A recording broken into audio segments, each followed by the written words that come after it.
الحمد لله وكفى والسلام على عباد الذين اصطفى أما بعد فأعوذ بالله من الشيطان الرجيم بسم الله الرحمن الرحيم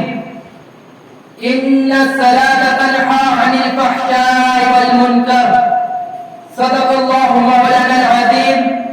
وصدق رسول النبي الكريم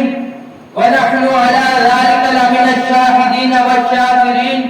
والحمد لله رب العالمين. اے عزیزو فرض ہے ہر طرح سے تم پر نماز، اے عزیزو فرض ہے ہر طرح سے تم پر نماز، ہے یہ واجب سرخرو مسجدیں ہو پڑھ کر نماز، ہے یہ واجب سرخرو مسجدیں ہو پڑھ کر نماز، جان کو دل کو ہمیشہ رکھتی ہے خوش کر نماز، جان کو دل کو ہمیشہ رکھتی ہے خوش کر نماز، جامع کو رکھتی ہے پاک اور جسم کو اطہر نماز، مرد و عورت لڑکا لڑکی خادم اور لونڈی غلام چاہیے پڑھتے رہے چھوٹے بڑے گھر گھر نماز، چاہیے پڑھتے رہے چھوٹے بڑے گھر گھر نماز، فجر و ظہر عصر و مغرب اور عشاء کی رات دن پنج گانا پر جماعت سے ہمیشہ ہر نماز،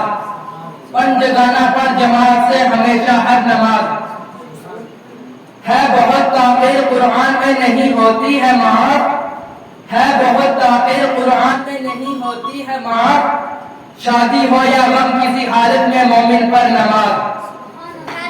سب سے پہلے ہم اور آپ مل کر گنبد خضرا میں آرام فرمانے والے آقا و مولا حضور تاجدار مدینہ صلی اللہ علیہ وسلم کی بارگاہ میں درود و سلام کا نذرانہ عقیدہ محبت کے ساتھ پیش کرتے ہیں. پڑھیے باواز بلند صلی اللہ علیہ یا رسول اللہ وسلم علیک یا حبیب اللہ صلی اللہ علیک یا رسول اللہ وسلم علیک یا حبیب اللہ. برادران اسلام، ایمان اور عقیدے کے بعد مذہب اسلام کے اندر تمام عبادتوں میں افضل اور تمام فرائضوں میں اہم نماز ہے. اگر اخلاص قلب سے نماز پڑھی جائے تو اس کی برکت سے تمام گناہ صغیرہ ختم ہو جاتے ہیں. جیسا کہ سیدنا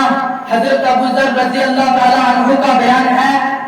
کہ ایک مرتبہ حضور تاجدار مدینہ صلی اللہ تعالی علیہ وسلم جاڑے کے موسم میں مدینہ منورہ سے باہر تشریف لے گئے. جاڑے کے موسم میں مدینہ منورہ سے باہر تشریف لے گئے اور ایک درخت کی دو ٹہنیوں کو آپ صلی اللہ تعالی علیہ وسلم نے حرکت دی تو اس کے پتے گرنے لگے. پھر آپ صلی اللہ علیہ وسلم نے حضرت ابو ذر کو پکارا، انہوں نے ارشاد فرمایا حاضر ہوں یا رسول اللہ. تو حضور اکرم نور مجسم سید عالم صلی اللہ تعالی علیہ وسلم نے فرمایا کہ جب بندہ صرف خدا کے لیے نماز پڑھتا ہے تو اس کے بدن سے گناہ اس طرح جھڑ جاتے ہیں جس طرح ایک درخت کے پتے. السلام علیکم ورحمۃ اللہ.